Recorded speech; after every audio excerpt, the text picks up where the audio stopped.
Well, Steve is sort of undirectable. He's so good that you just sort of let him do whatever he does and hope that the microphones and cameras are rolling.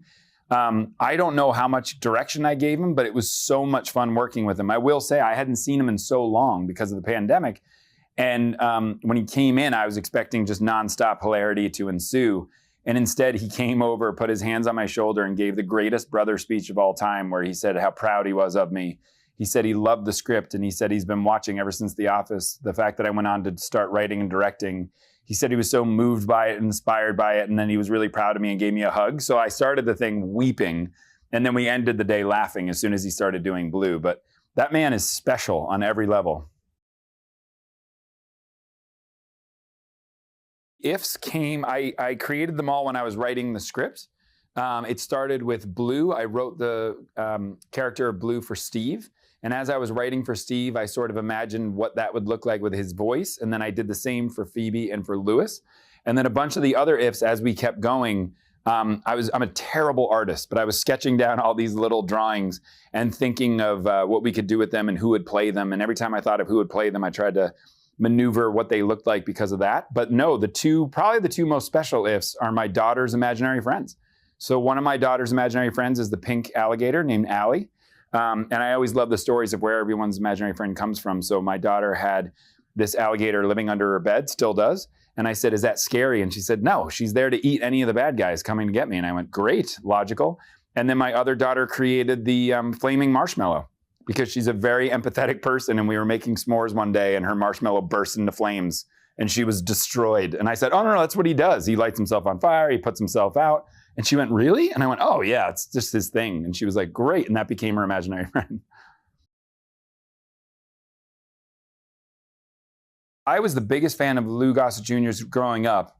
In all the movies I saw him, he was so stoic, so heroic, and yet so vulnerable. He was such a presence, and it was sort of this perfect iteration of a human being and an amalgam of a man. And so I've always loved him, and I wrote the part for him, not knowing that he would say yes. Not only did he say yes, but one of the craziest experiences in my career as a director happened where he hadn't read the script. I always like to call my actors before they read the script just so they can get a sense of what the heck I'm talking about.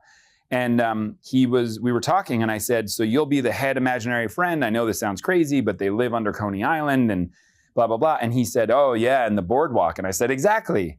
And then I went, what? And because he hadn't read the script and he said, yeah, the boardwalk. And I said, how do you know that? And he said, I grew up in Coney Island. And I said, really? And he starts telling a story about his dad taking him to the boardwalk, the music that was in the air, the smells of all the stalls. And I went, Lou, oh my God, I wrote a monologue almost exactly what you're saying. And he went, great, then let's get to work. And that's how we started and jumped into work with each other. So it was a very moving thing to have him bring not only this incredible voice and this personality, but he brought his history to this character. And you can totally tell in the scenes. It's so moving. I'm so honored that I got to work with him. Mr. Brad Pitt plays Keith, and he's an up-and-comer that I imagine good things for, and I just feel great that I was able to give him his first job. So I wrote the part of Keith, and it made me laugh writing the script, how often Keith came back.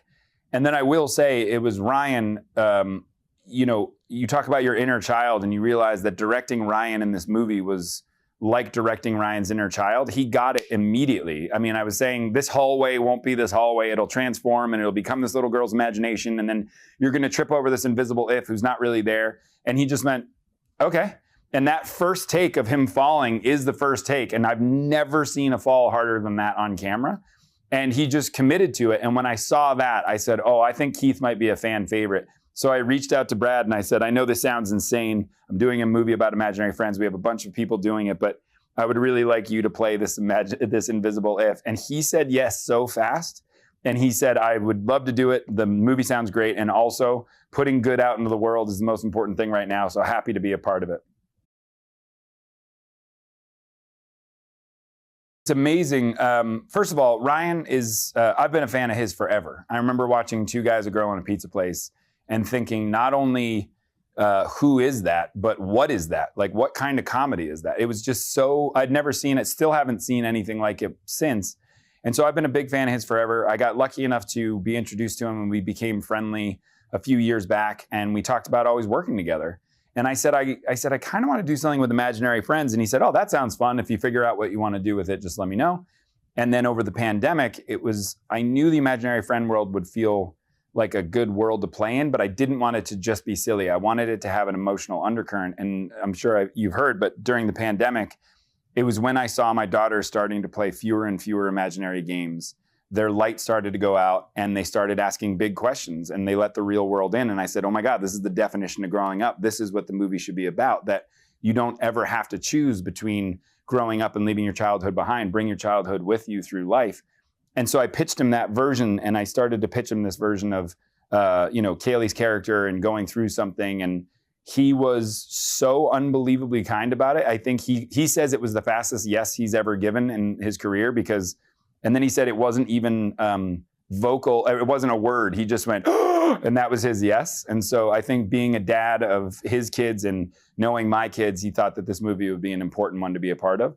And I will say that for me, as funny as Ryan is, getting to see him as a dad and as a husband and as a friend, I get to see this emotional well, this huge-hearted person. And I thought if I could capture a fraction of that and put it on camera, we'd be off to the races. And he gave me more than I could ever imagine. He's so unbelievably good in this movie and so vulnerable and so sweet and so funny, but he brings a whole nother side that, I hadn't seen since Gene Wilder and Charlie and the Chocolate Factory.